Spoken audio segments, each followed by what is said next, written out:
Hey everyone, I thought I'd do a quick video just to show you some of the blooms that I've done recently using Bastion paint, acrylic pouring paints, along with their Cell Activator Flow Control and their original Flow Control medium.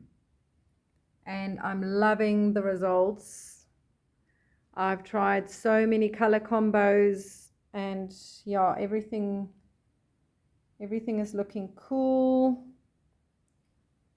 I've tried different colored pillows, and that seems to work as well, and different colored CAs.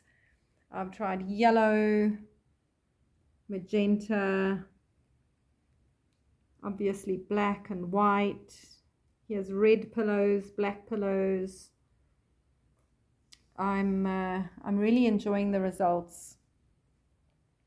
I did some large ones last night, but I battled to get the Cell Activator right to the edge. I think it's going to be a lot of practice.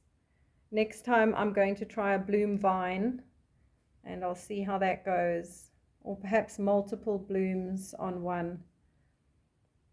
But yes, give it a bash, guys. I'm going to coat some of these in this clear top coat.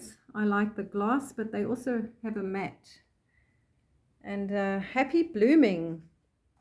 Thank you, Bastion, for bringing us a South African product that we can bloom with. It's been a long time coming.